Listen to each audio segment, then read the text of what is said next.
Bonjour Bandeko, Balandi à 1 heure de vérité, émission à Beno et à politique économique.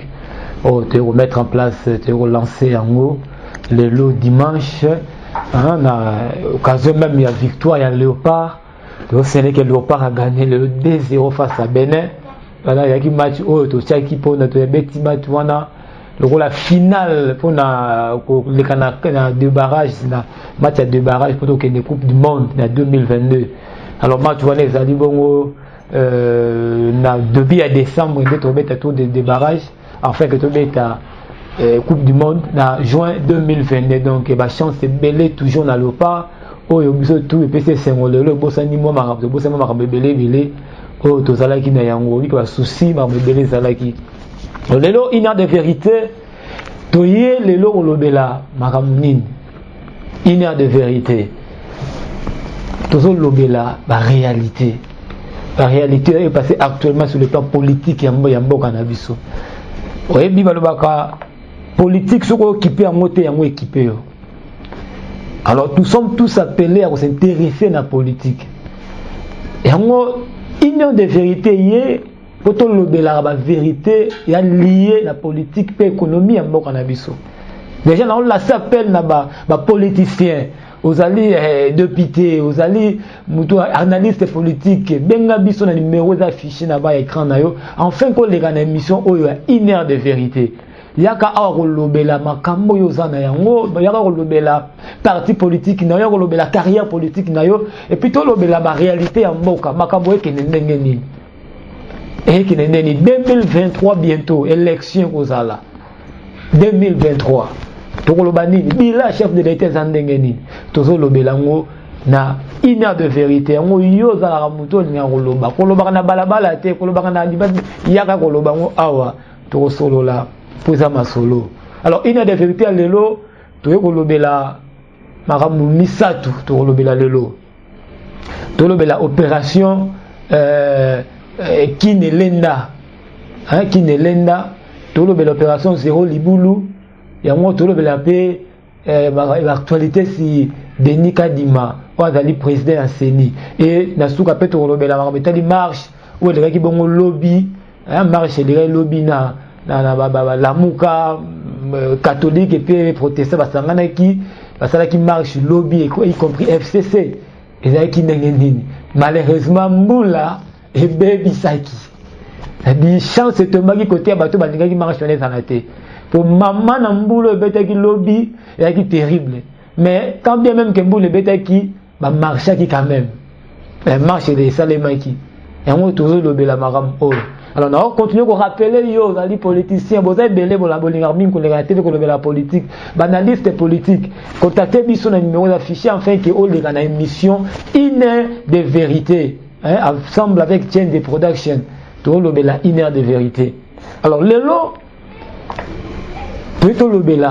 d'abord Denis Kadima. Denis Kadima ça actuel président ya CENI. Tout le monde qui commence que vous mettez ça le maki pour na boya ndeko Rosa Malong. Rosa Malong n'attend ba éterniser ba télémaki ba marcher ça le maki même le président Jean-Pierre Bemba MLC a marché qui contre Marambouana la mouke marché qui ça dit ba marcher ça le maki pour na boya Rosa Malong. Mais si Koyo, Denis Kadima abimi président en CENI. Ma voix était soulevée toujours pour na koboya ye. Ma question est allée. Nani vraiment obligé à la président en CENI? Pourquoi pas Denis Kadima? Quand on se dit non, avant la relation à la président de la République. Quand on se dit non, il faut qu'il à Zalawana. Alors, tant que tu as boyé pourquoi malheureusement déjà puis éternisé déjà présent à promulguer et puis après tu vas servir ça l'équipe mais pourquoi tu as boyé et l'autre ni n'est ça que catholique et protestant va boyé quelle est l'agenda caché dans le refus il y a Denis Kadima pourquoi il faut que boyé Denis Kadima Azamuluba pour Azamuluba et en autre boyé Denis Kadima, pour la relation avec le président de la République. Et supposons que le président avec une relation, n'a pas équateur et pas tirer faire la CP, pas tirer Wana. Tongato boya tout sala ndenge ni. Alors, babiloko yo yango tia trouble na mboka na biso. Mboka oyo eza ko avancer te parce que ya makambu oyo salema. Ouais, ça dit ba confession religieuse ne bazo sunga biso te. To banaka na Abbé Malumalu. Le premier président ya CENI, Abbé Malumalu. Batu batelemela kaka. Toye na Ngoyi Mulunda. Batu batelemeli. Toye na oya atu ko kende siko yawa. Corneille Nanga. Batu batelemeli. Lelo Demi Kadima. Ngoyi Mulunda Abbé Malumalu zaiki abbé na compte catholique. Catholique va penser qui est, c'est peli parce que de bango zalaki wana. Parce que apparemment en 2006 ba marche ça m'a été contre Abbé Malumalu. Ngoyi Mulunda ye avec une protestant mais orthodoxe ba boya quitté. Corneille Nanga ndenge moko to wi tout monde ba marche té ça là pour na refi à Corneille Nanga. Il y a avec qui celui protestant veille. Alors lelo Denis Kadima na compte ya Kimbangiste. Ma voix s'est soulevée pour la robot. Pourquoi tout le monde a Denis Kadima? Pour la nini na mboka na biso élection ko sala vraiment transparente.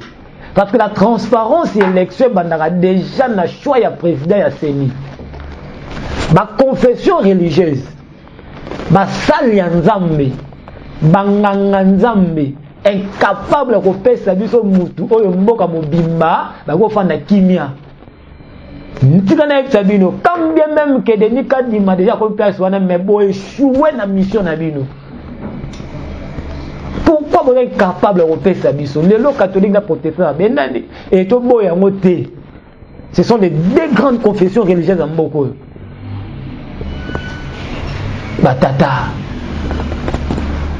batata molimo vous êtes capable de sangana bo pesa biso mutu batata molimo catholique bazo marcher protestant bazalaki wana tout ça parce que bino ne boko quitter basala Nzambe vous êtes capable de boteya biso bolingo boteya biso to linga boteya biso unité mais vous se retrouver quelque part vous en a unité tout ça parce que chacun voulait tirer Dran à côté parce que tu as dit que bon etambolaki pour na Denis Kadima na sali bo bendi bala karapo bo sala o bo sala toto catholique peut-être se retrouver à ligne pe abimana ndenge na protestant pe goto habiter na ndenge na biso siko ba biso mutu ne bo pesa est-ce que na mboko yo faut que catholique pesa la mutu. Est-ce que il y a un système de rotation, chaque confession religieuse faut faire ça. Si vous cette fois catholique a fait ça, catholique a fait citer, c'est alors que la tomboki. Alors babiloko boye, na mboko eza normalité. Nazo rappeler ko benga yo Rolanda biso, oza analyste politique. Benga biso to leka na émission lobela makambo. Pas un numéro ya liboso ya une heure de vérité. Ne te sepele to sala ngo boye biso ngamo ko na lobela makambo. Mais et l'homme ko empêcher to benga to rap to bandela sujet aussi tout to lobela ngo na profondeur. Parce que oza analyste politique, oza li politicien, oza li o s'intéresser na makambo ngo, oyebi makambo ngo na profondeur benga biso to lobela ngo. On expliquer biso pourquoi kaka Denis Kadima, bien pourquoi pas Denis Kadima. Pourquoi pas? Alors, et là la blog il faut to zamayele. To marcher te pona Abbé Malumalu, to marcher te pona Ngoyi Mulunda, to marcher te pona Corneille Nanga, le lieu de comme ko marcher. Et loko nini batu bazo tim bazo boya na kati. Et l'on y est ça like batu ba séparate. Mai ninga na pamba te. Tozana posa élection de transparence. Tozana a besoin d'élection digne de son nom. Toningi batu ça dit quoi? Batu douta na bango kaka. Mais du moins moi vérité est le kata. Et la tête est au sous président moi d'avoir contester dans les cas d'échec, les cas irrégularité tout ça. Bloc on est dans la propreté. To bimiselo ko bien. Et l'autre tozana ngo posa yango wana. To boya ki rosa malonda pour na raison oyo biso tout oyebi. Mais cette fois-ci muto aleki tu as toujours contrer. Mais papa Denis Kadima, quand bien même que le bandé va dire en relation à président de la République, mais c'est ça du sur l'élection moi bien. Comme tu as redouté. Ce qui est un candidat président dans l'équipe n'a pas président, bimi sangai. Bimi sanga. Ce qui est président Fatia a gagné, bimi ça y est. Ce qui est quand Martin Fayoul a de l'équipe, bimi sang Martin Fayoul. Tout ça la tête que Mouta a gagné Martin Fayoul. Et de l'autre côté, il fallu la gagner. Il y sous les vagabonds, bien. Les lots dans le Congo, c'est comme un problème. Entre les Congolais soutien à cause de Bino, le président Séni. Les lots, le tribalisme, pourquoi? Parce que le président Séni va créer un problème. Surtout le gouvernement de l'économie, tout marche. Pourquoi? Parce que le président a un pouvoir, le président a commis Congolais pour poser pour la bisognos. C'est-à-dire qu'on a parlé, dans le but de papa n'a pas dit. Soit le but papa n'a pas dit, il faut y aller dans le bossa tombeau. Dans le but papa n'a pas dit, compte n'a pas. Ce qui dans le but que le président a bien, mais il était lié. C'est-à-dire que le défendre le Cameroun défendre tout ça à cause de l'élection à longue raté. Alors, tu sais que la CENI année cette fois-ci, 2023 élection Zoya. Si vous pouvez pas faire une élection digne de son nom, Denis Kadima, Nathalie profil naïe, un très bon monsieur, bah il bien, alors la carrière moi bien dans ma CENI. Alors, Coco sali expérience non en a été. Prouvez sur les contraires. Des choses que Denis Kadima to lingi te posa ba relation on a président pas mon appena que l'élection pour président Katani au lobby président Katani et ça là que même au laver mémoire à battre. Est-ce que vous allez bon côté ça ce qui t'habite que ce président sur obimisa a été. Ce qui a gagné l'élection est normal l'église à président surtout au bête maboko. Ce qui pas gagné était pour l'exater. Pour l'exater. Parce qu'en soi, il a présenté ma confession religieuse, ne va tuer wana. Donc ça a eu plaisir cette fois-ci pour tous les élections bien. Pour tous les élections bien. Denis Kadima. Voilà. On est qui Denis Kadima. Tout bien à Buno. Tout le monde bien. Président Séni Denis Kadima, avant l'équipe ne va travailler. Alors vous faites cette élection bien. Et l'autre aussi, l'élection est bien. L'élection est bien. Donc, oui, vous bengi biso. Et ça, la biso bien, so bengi. Numéro d'affiché. Vous bengi le numéro d'affiché 90 090 48 90 407. Si vous contactez biso, vous reçoivez biso vraiment bien. 090 48 90 407. Benga biso pour les émissions une heure de vérité. Ensemble avec chaîne de production, au lobé là, on va libre. Ah, il y a des vérités, la vérité, tout le monde le côté. Loba na obimisa nyoso ça nango. Nyoso obimisa. Obimisa nyoso. Président Denis Kadima, misu na biso ya likolo na yo, to ta l'élection tout to ta la yo. Bon de comment ayembi nini to salité. Abi to voter mais apparemment et le ouais ça matin. To casser que ceux qui fait Kabila longwe, Félix Ayem et le ouais changer té. Alors bon, ça a eu plaisir cette fois-ci. Gratuité enseignement. La négociation, ça la passe. Papa, mon quoi, on est fan na Kaluka. Qui gratuité enseignement. Alors, on dit moi l'école à Kaluka tiens na école mon à Gombe. Oui bon tout ça bon dit. Asuka boye ba bien ekufi nango. Parce que moi na déjà azakuna. Faire à Simontabina Longola, moi, Nana Tongisaye, na école na Kaluka. Déjà, au début, quand on attend à Gombe. Ah, Congo! Mokoto Sakana éducation, Ah, Nzambe. Non, ça, ce n'est pas normal. Pannegoto, ça, tout ça va vantir na nyon sur mon éducation. Gouvernement, tout ça, la vantir na nyon sur mon éducation. C'est-à-dire, tu comprends que les jeunes congolais, tu as les générations sacrifiées, donc tu comprends déjà. Mais que nos vérités n'ont pas l'éducation. Le lot de la gratuité enseignement, on a compris que nous sommes sacrifiés. Comment est-ce que le président a lancé le roi gratuité enseignement? Première année, deuxième année, et Koufi. Ça, c'est terrible. Laissez-moi vous dire, ça, c'est un échec. Et c'est un échec terrible.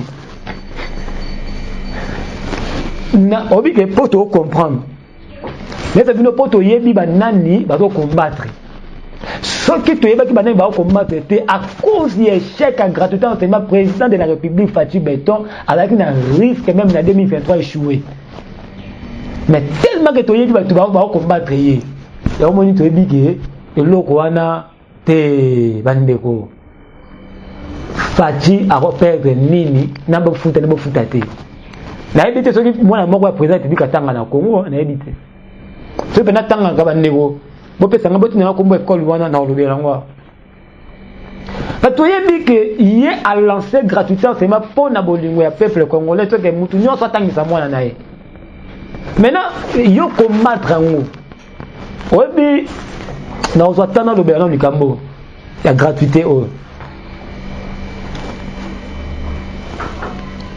garçon moko alobi soki babilona alobi basupporte bagangi tomoni abedafi abengi atiela amona bumbu na veni landu na amata paul wana agangi bapesi ye mbongo lelo kende basheri tu bakomi ya ye petro atu kozwa diplôme wake na tomba mamani akobwaka bapoudre abedafi abendi ye asupporte.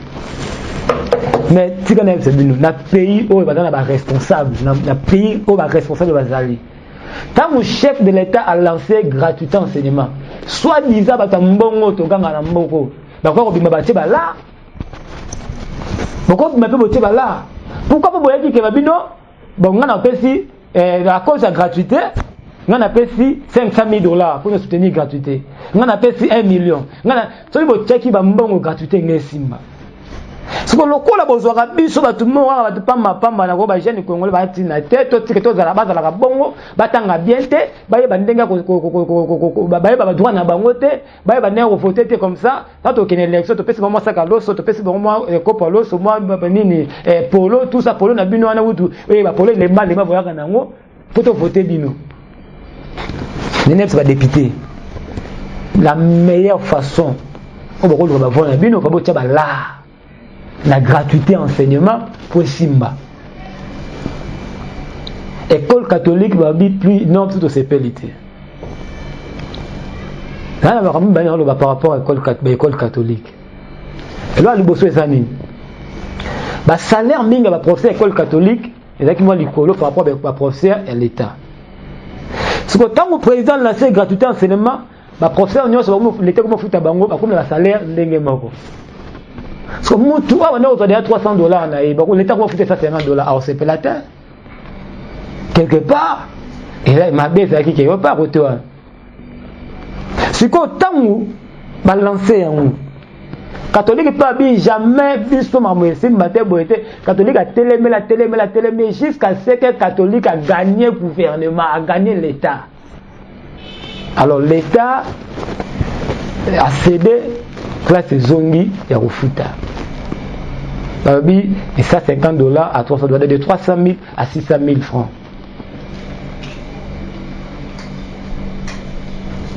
bato mbongo bozaki wapi boyoka moi les kanisi mukie nazalaki nango par rapport à gratuité enseignement oh. Et alors à liboso le président avant lancé gratuité enseignement. La pensée n'a fait le président ça la gratuité enseignement à lancé on a né à souka ya mandat na ye liboso. Donc na l'élection en 2023 ça c'est l'année scolaire il y a 2022-2023 a lancé gratuité enseignement. Pendant ce temps, le président a économisé mbongo pour la gratuité wana. C'est-à-dire que le président a des fonds moyens capables de supporter. Ça dit président c'est ba mbongo na ye. A mbongo na a garder la caisse de trésor public mbongo fanda pour permettre que quand on lance gratuité à rater. Deuxième chose, le président a d'abord identifier l'école l'union sur l'État, l'école n'a pas l'école conventionnée, l'école il y a l'État, les écoles d'État, les écoles publiques. Le président a identifié en haut. C'est-à-dire que identifier l'école wana nyonso na mboka mobimba. Tu étudier ce qui est au coca, ce qui était pour construire une nouvelle école. Il y a l'État, pour équiper en haut na ba conditions bien. C'était un mandat na néona suka 2022-2023. Na ba moyen au trésor public ngé bomba. Pour lancer gratuitement seulement ata école catholique. Ba boy ki na bango, ce qui l'école l'État c'est belé. Et puis ba moyen zalaki, on va lancer sans problème. Maintenant, le côté d'un problème moi déjà. Déjà école catholique, déjà ba sango, ba d'abord contre mandat président de la République. Bah on a toujours échec naé, bah on s'est pélaté et tant boyer sous la gratuité enseignement. Bah école na bango quelque part engé simbaté. Mais tant on s'est préparé à conséquent, n'engé les gars bien. Parce que le président du pouvoir, à peine a du pouvoir, directement, bah n'a du pouvoir ne pas lancer gratuité enseignement. Avec quel moyen? Avec moyen nini? Avec moyen nini? Côté on a peine à conseiller président va tout conseiller que le on a échoué qui? Bo échoué. Les lots papa oyo abandaki déjà bien kotangi sa mwana bana bakene de ba classe ba gratuité ba biga ba tongo fele subitement ba bon de refuta. C'est un problème. C'est vraiment problème. Alors tout ça appelle na bato mbongo. Vous avez l'art. Mbongo ça la reloroté, zwambongo na yo. Otene beaucoup sangisa mbongo pour na kosunga gratuité enseignement oyo. Quand le lot échoué. Alors, tu peux ça concerne moi personnellement ceux qui présent on va conseiller pour la vidéo bolo bana bo pesa présent conseil que a kamisa mbongo nan ba identifier l'école ya l'été ça combien est-ce que par rapport à nombre ya bana demande est-ce que koka alors so ko ateto tonga ba école sur Afrika pour te lancer pour gratuité enseignement et ça l'échec. Et c'est l'échec. Muto amesana ki déjà ko futa te wana. Azonga na ko futa na ba salaire ni na mboko. Alors to senga na biso to yeba ni to sala, to yeba ko te wana. Ma to yeba. Une heure de vérité, mission na Bible ko ba vérité. To ba vérité toutefois, vérité na biso ezala ya ko choquer te. Et vérité na biso ya te to lo bara to lo ba buzo baté. Parce que nous ne sommes pas appelés au Bababouzo na TV. Tout le Babacambo est tellement clair. Tout l'ingité, tout les ébat. Tout soutenir, tu as contre-opposition ou tu as pour le président. Non. Tout tu as pour le peuple. Tout le pour le peuple. Tout soutenir le peuple. Tout soutenir le peuple. Alors, quand tu soutenir le peuple, tout la vérité. Et c'est comme malamu ezali malamu ezali. Et c'est comme mabe ezali to mabe ezali. Président a la bonne foi, bonne volonté de aider la population à ce lancement et à gratuité enseignement. Mais quand on a lancé gratuité enseignement, il a fallu bato mbongo bo tia ba mbongo. Bo tia ba mbongo bo soutenir. Au lieu de pesa ba mbongo une gauche droite, ba mbongo ekene une bo ekene et ça de l'or malongati. Mais bo tia ba mbongo po esunga. C'est comme ça que ça se passe, même dans les pays moussous. Quand on a fait gratuité, mais te soutenir. Et toi tu as gratuité, toi tu as monté. Qu'est-ce que le président de la République va perdre? Il perd quoi? Ses enfants étudient peut-être en Europe. Ses enfants va bien. Il a perdre nini. Il a fait par amour, il y a peuple naïe. Maintenant yo lingité. Olingité. Alors basango kotoana bosungité. ah bosungite boza batata molimo babiloko wana eza malamu te tozolinga nde babiloko boye bolingo fe renye na mboko mutu akobongisa na biso mboka oyo akuta libanda te biso moko foto tonga mboko oyo biso moko foto tombola bendele ya RDC biso moko mais modèle oyo makambo ekende eza kitoko te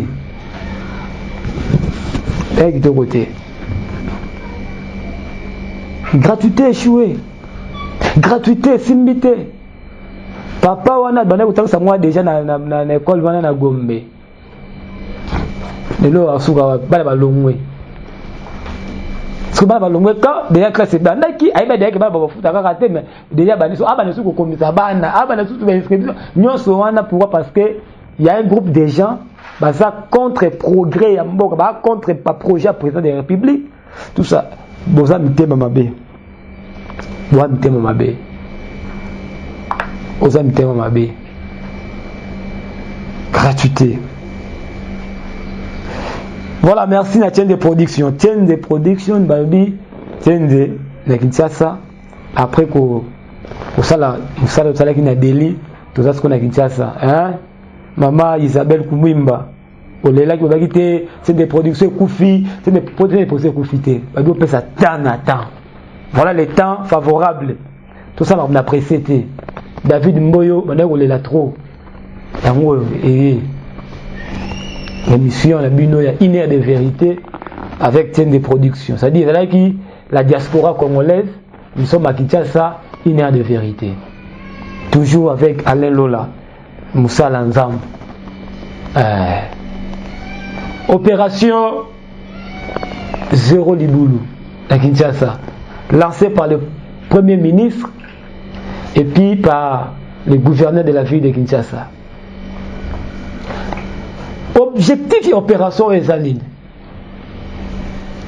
Objectif nango ezali ke Kinshasa mobimba libulu ezala lisusu te.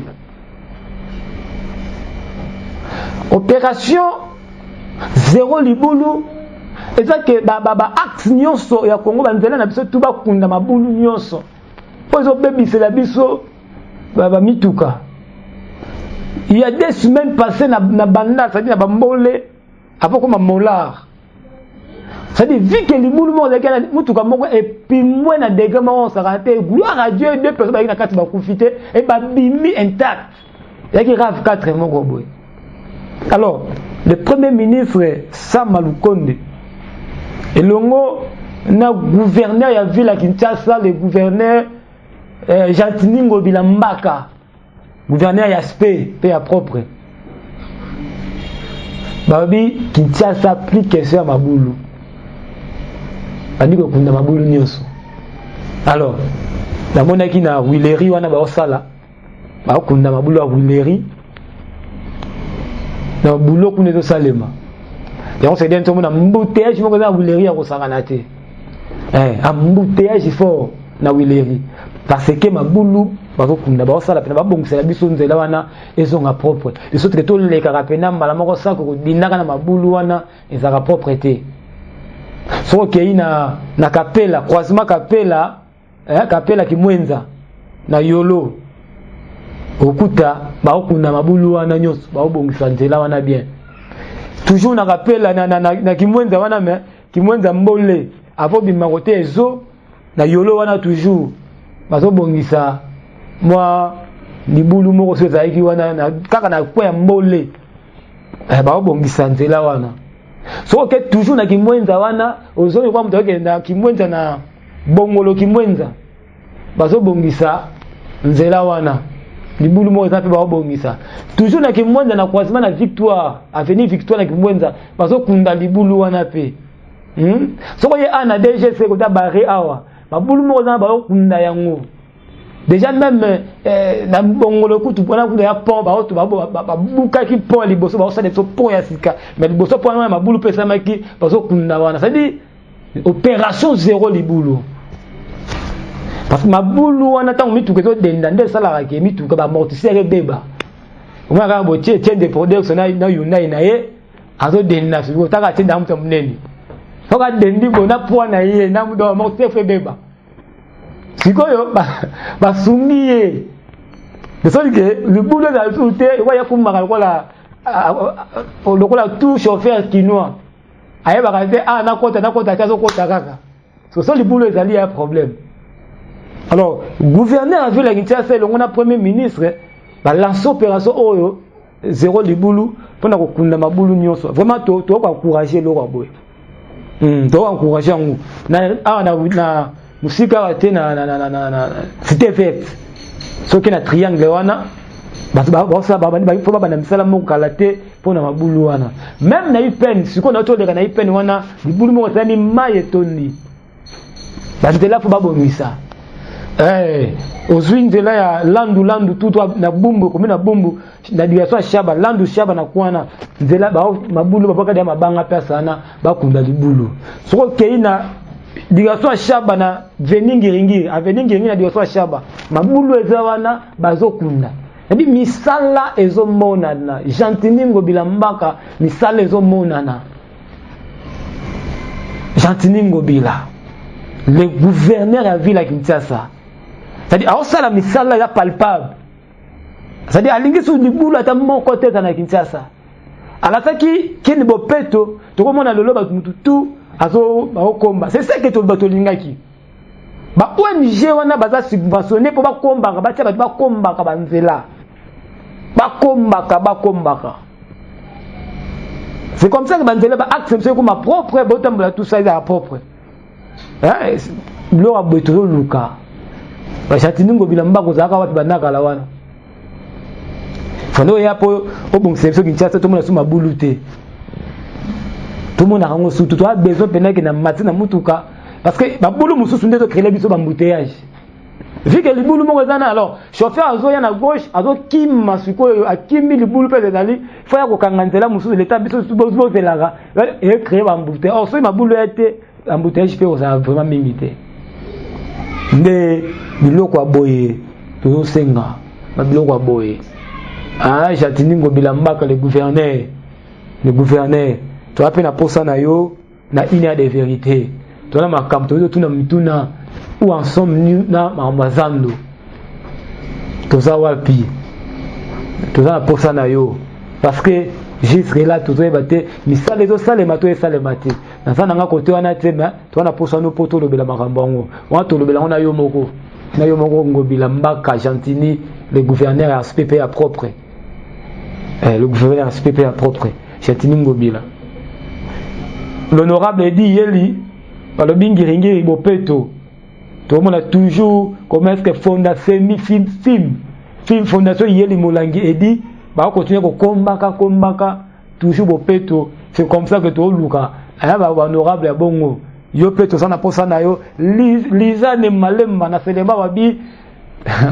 to ebite soki ba député professeur so selema bazalaka to ebaka liza na sana posa na yo na inéa de vérité liza ne malemba to mona commettre fondation liza ne malemba yo sala msako komba na selema wana propriété ya osaganate na selema parce que honorable provincial liza ne malemba a osala musala to mona biso to dinganga to musala esalema to kunisa to zaka te pona oboya nyonso te to boya nyonso te to lobela opération zéro libulu donc benga biso to rappeler numéro 090 48 90 407 090 48 90 407 benga pour les émissions yo les émissions émission peut-être babi une heure de vérité et fongoli ba porte on a analyste politique analyste économique on a musicien le bela politique on a pasteur qui peut marquer la prophète Denis Lezi Isabelle Kumba bisingabi lukelanga Denis Lezi le prophète de la nation toi na posa na yo ya on les émission le bela abi toi na posa na yo parce que yo la prophète le bela ba politique trop parce que bato bakasa ko sala nzambe et que ça la politicien David azaki mosakoli David azaki prophète mais azaki roi Samuel c'est un prophète mais azaki juge et azaki fonction politique Ce prophète est qui fonction religieuse, tout sacerdotal. Mais, azalaki wana. Donc, le prophète est pécussé de la politique. Alors, le prophète de Nilesi, on a posé na yo na une heure de vérité. On a posé na yo. Honorable Lisane Malem, on a posé na une heure de vérité. Au qui m'a rappelé vraiment mingi, il y a la fondation de combat. Tout ça, on a besoin de yeba. Le projet nous est 2023. Parce que en 2018, vous allez quitter. Papa n'a pas de l'égal qui va payer. Tu crois, yo mon retard, mutu. On a posé na yo. Honorable Edi Yel Limolangi.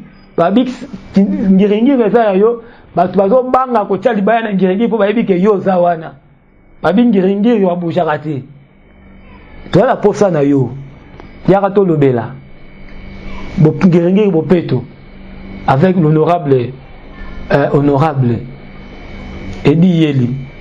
Opération zéro libulu na gouverneur ya ville ya Kinshasa ngobila mbaka elongo na premier ministre Sama Lokonde. Mabulu tout est kundama. Là, c'est besoin de mon libulu Kinshasa très lisse. Il y a des opérations. Des opérations. Bopeto, Kinshasa Bopeto, Kinshasa kin zéro libulu. Ba innovation boy. Le to monango partout ba komi kundama bulu. Na to senga ba chauffeur. Tango ba sala la biso banzela boy, to batela pe banzela wana. Na sona ndeko moko akuta opesa ba ticket ba ticket ya ba taxi ya parking ndenge bo parkaka tout ça na tuni ya singa ba mbongo ba 500 fois ba chauffeur ba opesa ya ngo sunga ba kunda mabulu. Ça c'est une très bonne chose. Alors tu encourager ba chauffeur pour foutre ka mbongo wana pour ya ko permettre que mabulu wana kuna banzela wana la bino ba osa la bino ba bon c'est ce que ba mituke be baraté. Alors yango foutre ka taxe wana ya 500 francs tango parquer 500 francs foutre ngo de sorte que oye ba kozwa to bon ba bon c'est so banzela pour to bambouteillage et ben même ko diminuer to dit que si la peine mais bambouteillage diminuer.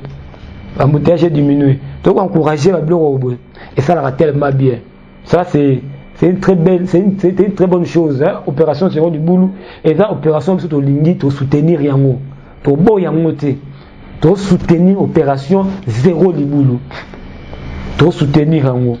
To côté ko benga bino. Hein président Kalilo là, il y a MDR. Il y a MDR émission yango yo. Na bien mission yango ya oleka. Olobela président Kalilo la MDR benga biso na 090 48 90 407 abi samedi ako ya mayo pour adhésion MDR kuna mais ya yango na sola ki na websa ngai ozela lancement na yango de to lancer to zela yo ya oleka mutunanga Caleb onafa Caleb osenga so to bandi to benga yo yango émission une heure de vérité bandi. Tout ça na posa na bino. Boya kolobela bino tout ça na posa na bino. Parce que les missions oyo so ça que baté ba candidat député belé bo un problème.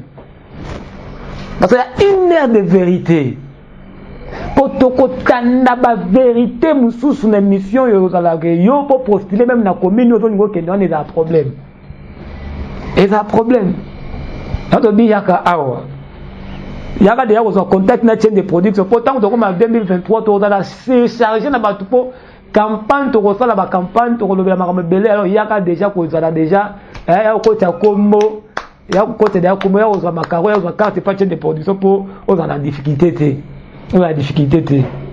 On a analyse politique. Na on rappelle ça la maison na yo, la maison d'habillement, maison na yo mo bongi tout ça la promotion to lobelango. Contactez biso sponsor azate ya un sponsor il y a une heure de vérité to benga ba sponsor boya benga ba sponsor Isabelle Kumumba babia au sponsor na mona osaka Uvira market ouais bloc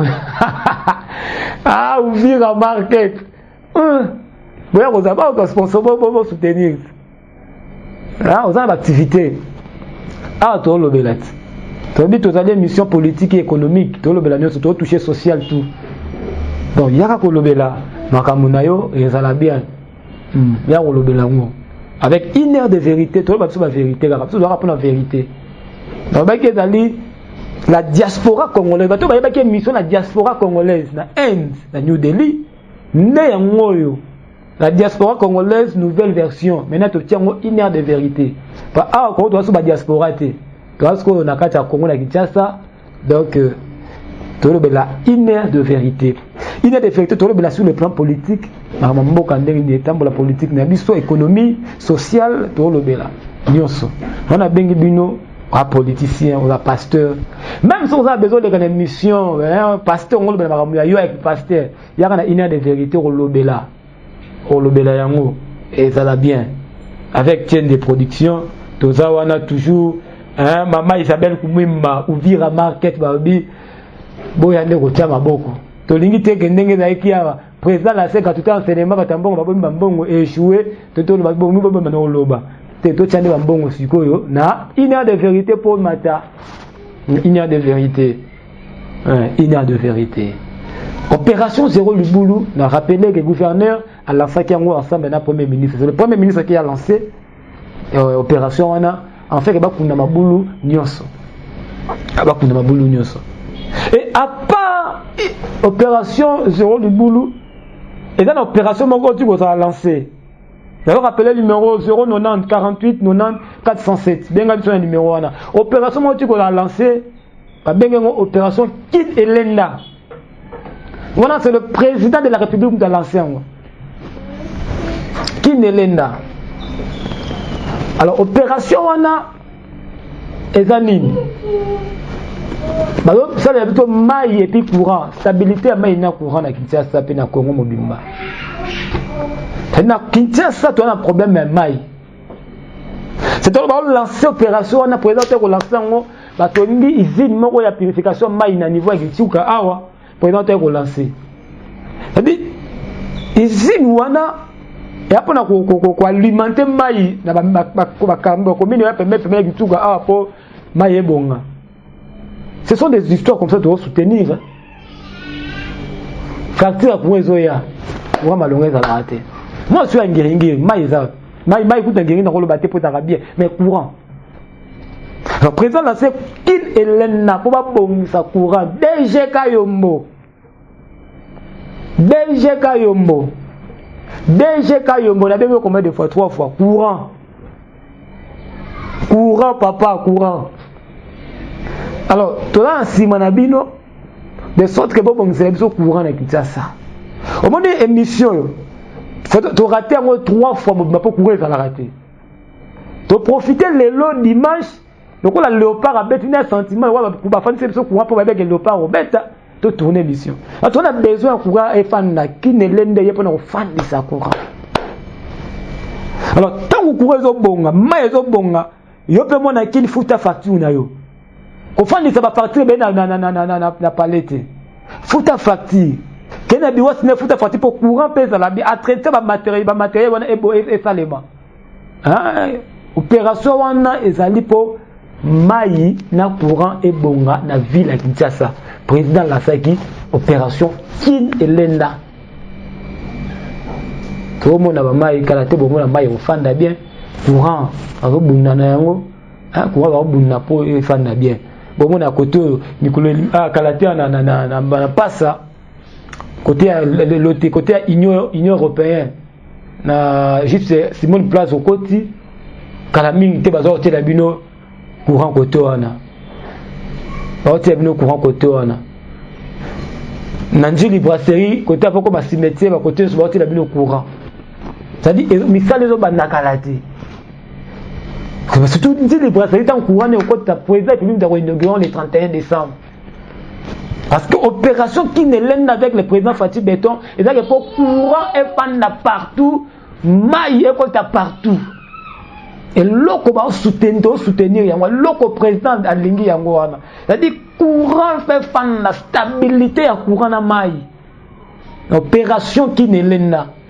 Alors to senga na batu nyonso to soutenir bo bloc aboy. Il y a des blocs à malade, il faut toujours contre-été. Quand nous avons opposé na makamnyo sauté. À un moment donné, ce qui est comme la mosami to beti maboko. Tu as posé ne Congo bonga. Tala, na lo ba mettre fois même temps na la Inde, na mana lo be loko. Congolais muta ko bongisa Congo, et na mutu moko ta ko ta di banda Congo ya bongisa biso Congo. Mutu moko te ba combattant. To zonga to bongisa mboka na biso. To za kama mtema mabeti na suka te o na ne bloka bongo zarate. Oya besoin mboko bonga. Ya ko sala ya cha mais ya cha lo boko en fait que toi avancer. Hein?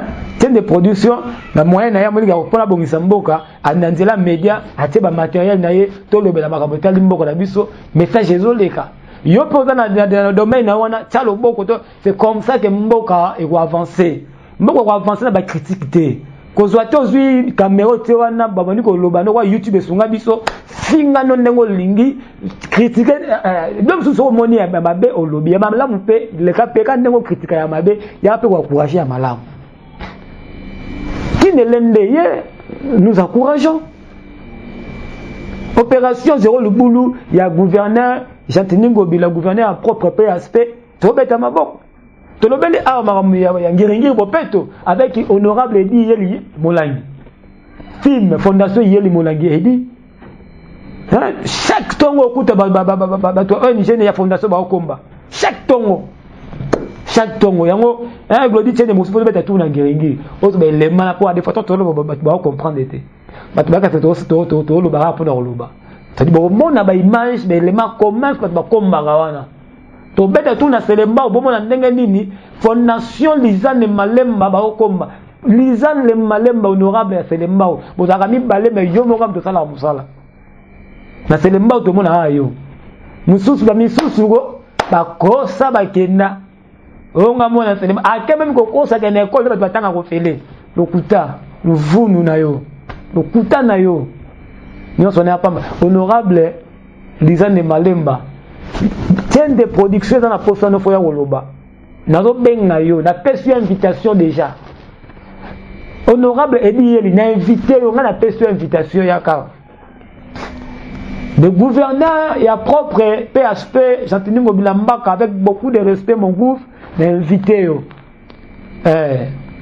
invité une émission une heure de vérité oya ko lobela makambo o lobela makambo etali ville Kinshasa Bopeto opération Zéro Libulu opération qui ne l'enda quand bien même que le projet peut nous lancer mais et dans la ville na yo parce que le numéro 1 le premier citoyen à ville Kinshasa c'est yo. Donc c'est un peu ça. Mais les mots tout net le lelo. C'est-à-dire les premiers numéros d'émission Oyo, premier numéro. Il y a une heure de vérité. Alors tout le la makambo yo. Pour toi no sebino que mission est. Et puis tu profiter ko benga ba matunyo so bazana besoin ko le kana mission lobela. O la vérité obimisa. Yaka awa. Yaka koloba. Tobenga bino. Secrétaire général à IDPS, Papa Nabiso Kabuya, Augustin Kabuya. Tu as posa na yo. Tu as posa na yo. Boya oleka to lobela makambo. Et ça l'ira bien. Le président MDR Kalilo là, tu as posa na yo yaka. Ato lobela. Vous êtes belé. Vous les TV ming bo lobela. Il y a des vérités pe ngoye. Boya. Alors, yo zo la biso to senga no toujours continuer ko soutenir biso, ko partager la vidéo, partager les ma. Hein, partager, liker chaîne biso sur YouTube, chaîne de production, partager, faire aimer en opé. Ne ça la bien. L'émission est une mission polémique qui a été.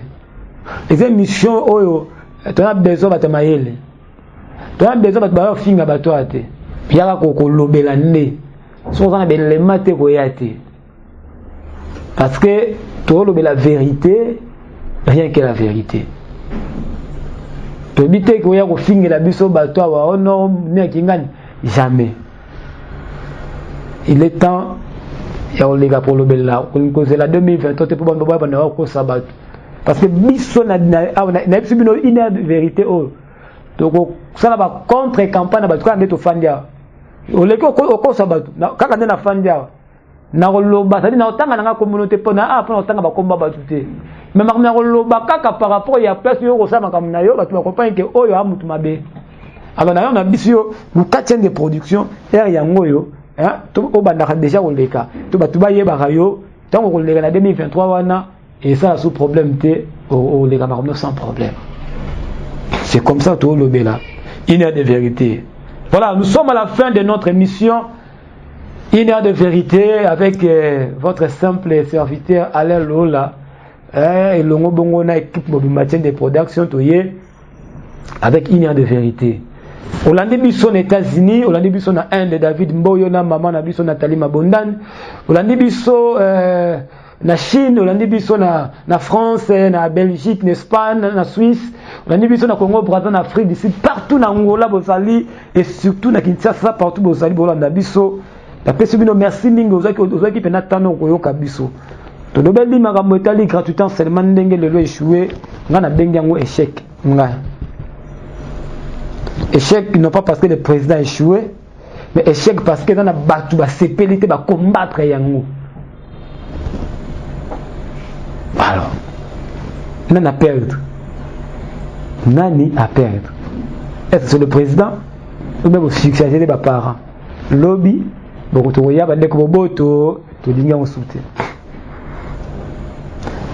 Beni kadima abandi musala le président Seni. Mais batu bao se pela raté. Banganga nzambe beaucoup ko yoka na te ko pesa biso mutu okimia ozala. Beaucoup kiangote. Tolobeli opération zéro libulu. Mabulu ezo kundama.